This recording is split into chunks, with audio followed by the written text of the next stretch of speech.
اپنے امتی کی پست سے پست آواز کو سن سکتے ہیں، اور جب کوئی ان کا امتی ان پر درود و سلام پڑھے، میرے نبی نے خود بتایا اسمعوا صلاۃ اہل محبتی واعرفهم، دوسری بات میں اعرفهم، میں محبت والوں کے درود و سلام کو سنتا بھی ہوں اور انہیں پہچانتا بھی ہوں۔ اور دوسری حدیث میں میرے آقا فرماتے ہیں وَمَا مِنْ أَحَدٍ يُسَلِّمُ عَلَيَّ إِلَّا رَدَّ اللَّهُ إِلَيَّ رُوحِي حَتَّى أَرُدَّ عَلَيْهِ السَّلَامِ، جب بھی کوئی مجھ پر سلام بھیجتا ہے میرا رب مجھے ادھر متوجہ کرتا ہے، میں سلام والے کے سلام کا جواب بھی دیتا ہوں۔ اور اس میں وہ ایک پرانا وقت ہوتا تھا، ہم بھی اٹک میں آتے تھے، تو آپ کو جو پرانے دوست ہیں ان کو پتہ ہے 2005 سے 2003-04 سے لے کر آگے 10 تک تو یہ ایک ماحول ہوتا تھا کہ جناب ایک ویسے امت میں چھیڑی گئی کہ نبی قریب کی سنتا ہے یا بعید کی سنتا ہے، فلاں ہوتا ہے یا فلاں نہیں ہوتا۔ پھر یہ چیلنج ہوتے تھے، بتاؤ یہ میلاد ابو بکر نے کتنی دفعہ کیا، عمر نے کتنی دفعہ کیا، عثمان نے کتنی دفعہ کیا، حیدر نے کتنی دفعہ کیا، ارے ہم تم سے پوچھتے ہیں اتنے سالوں میں کتنی دفعہ ہوا، حوالہ دے دو۔ اب وہ سارے رولے ختم ہو گئے، وہ سارے سوال ختم ہو گئے، کیونکہ آگے سے ہم نے نئے سوال شروع کیے۔ ہم نے کہا کہ جتنے دفعہ ابو بکر صدیق نے سیرت النبی کا جلسہ کیا ہے اس سے 2 جلسے زیادہ میلاد النبی کے کیے ہیں، لیکن یہ سب کو پتا ہے، اہل علم کو پتا ہے کہ یہ خواہ ایک نبی علیہ السلام کی عظمتوں کے تذکار کو روکنے کا ایک سلسلہ تھا جو امت میں ڈالا گیا تھا۔ اب وہ چیزیں الحمدللہ بہت سارے لوگ پڑھ لیتے ہیں اور ان کا شعور اس قابل ہو گیا ہے کہ وہ بات کو سمجھیں۔ تو یہاں بھی میں صرف آل محبت کے لیے عرض کر دوں کہ یہ ذہن میں وہ جی حضور کیسے سن سکتے ہیں، ہم یہاں سے پڑھیں، تو وہ جناب اپنے مزار پرانوار میں کیسے سن سکتے ہیں، اس کا سمپل سے جواب یہ کہ میرا اللہ انہیں سناتا۔ حضور کو یہ شان کس نے عطا کیے؟ اللہ تعالیٰ نے کیے، اور اللہ وہ ہے کہ حدیث صحیح میں موجود ہے، میرے نبی نے فرمایا کہ تم اللہ سے جنت کا سوال کیا کرو، کیونکہ جب تم اللہ تعالیٰ سے 3 بار جنت کا سوال کرتے ہو، جنت کو مانگتے ہو، کہتے ہو یا اللہ مجھے جنت دے دے، مجھے جنت دے دے، مجھے جنت دے دے، تو جنت آسمانوں پر ہے نا، تو حضور فرماتے ہیں جنت اللہ سے کہتی ہے یا اللہ سے جنت دے دے۔ آپ کو بھی میرے خیال میں بات سمجھ نہیں آئی، اور اگر سمجھ آئی ہے تو پھر آپ اتنے ڈھیلے کیوں پڑ گئے؟ بھائی سنیے، ہم یہاں سے جنت کا سوال کرتے ہیں، کہتے ہیں مالک ہمیں جنت دے دے،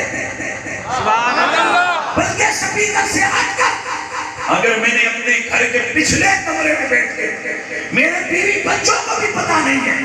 کہ میں اللہ سے مصلی پہ بیٹھ کے کیا مانگ رہا ہوں، اور میں کہتا ہوں یا اللہ مجھے جنت دے دے، جنت دے دے، جنت دے دے، جب 3 بار میں یہ مانگتا ہوں مولا جنت دے دے، نبی کی حدیث گواہی دیتی ہے، جنت آسمانوں پر کہتی ہے یا اللہ اسے جنت دے دے۔ اس کا مطلب یہ میں نے اپنے گھر میں جنت کا نام لیا، جنت کو آسمانوں پر پتہ لگ گیا، مجھے زمین کے کس کونے، کس ٹکڑے، کس نکرے، کس کمرے میں بیٹھ کر کون میرا نام لے رہا ہے۔ بڑا سمپل سا استدلال ہے، اور اگر جنت یہ بھی اللہ کی مخلوق ہے، اگر جنت کو پتہ لگ سکتا ہے کہ کون مجھے یاد کر رہا ہے، کون میرا نام لے رہا ہے، تو جنت کے مالکوں کو پتہ نہیں لگ سکتا کہ کون ہم پر درود و سلام پڑھ رہا ہے۔ اور یہاں یہ بات بھی ذہن میں رکھیں، مدینہ شریف کی یہاں سے ڈسٹنس زیادہ سے زیادہ 4-5 ہزار میل ہوگی، اس سے زیادہ بولیے اس سے زیادہ نہیں ہے۔ اور اگر یہیں پہ گوگل میپ پہ بھی لگائیں مدینہ شریف لکھ کے کلک کریں، دیکھیں کتنے ہزار کلومیٹر ہے، بھئی 4-5 ہزار کلومیٹر ہی ہوگی، اس سے زیادہ نہیں ہے۔ اور جنت کہاں ہے؟ 7 آسمانوں کے اوپر ہے۔ اب یہاں سے یہ جو آسمان ہے آج تک کسی کو اس کا فاصلہ پتہ نہیں، بھائی سورج تک لاکھوں کلومیٹر بنتے ہیں، اور پھر سورج سے آگے کہکشائیں، اور یہ بھی آپ حضرات کو پتہ ہے کہ یہ جو ہمیں سورج نظر آتا ہے، اس سورج جیسے اربوں سورج ایک کہکشاں میں، اور ایک کہکشاں نہیں ہے، اس جیسی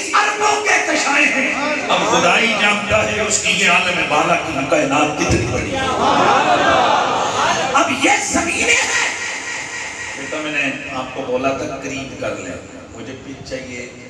گلے کا مسئلہ ہوگا پھر آپ سمجھتے بھی نہیں ہیں۔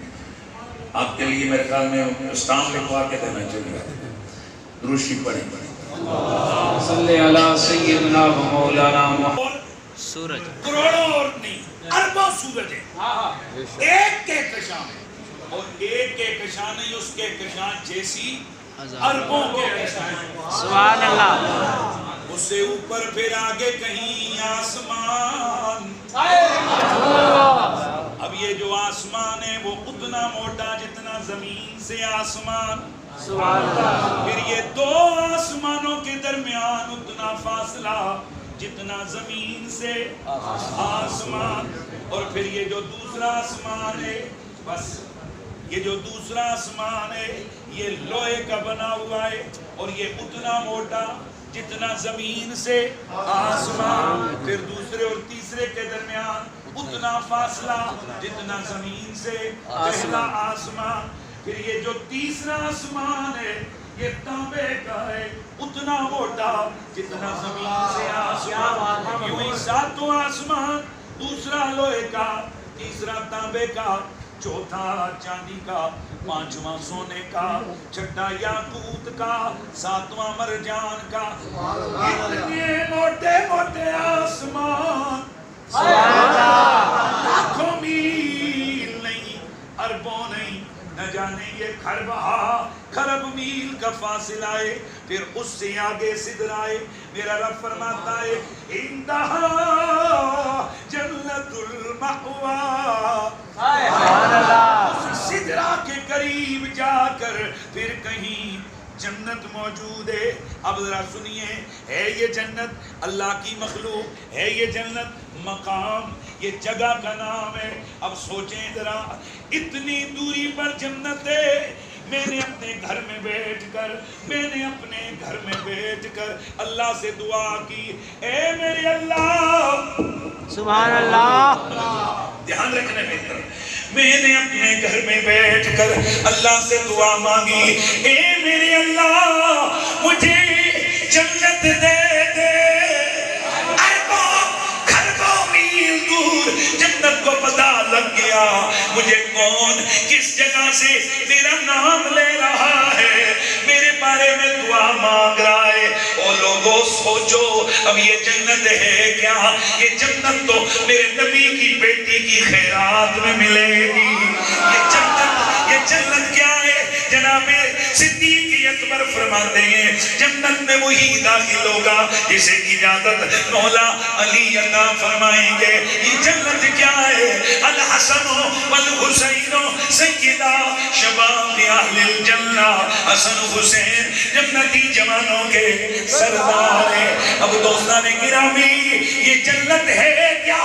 میرے نبی کی انگلی کے اشارے سے ہزاروں لاکھوں جنت کے حقدار بن جائیں گے۔ اب یہ جو جنت ہے جو میرے نبی کی در کی خیرات ہے، خربوں میل دور اسے پتہ لگ گیا کہ میں نے اسے یاد کیا ہے، تو اب دل پہ ہاتھ رکھ کے بتا، کیا 5000 میل دور جنت کے مالک، نبیوں کے سلطان، رب کے حبیب، کیا انہیں پتا نہیں لگ سکتا کہ مجھے کون پکار رہا ہے، کون میرا میلاد کر رہا ہے، کون مجھ پر درود و سلام پڑھ رہا ہے؟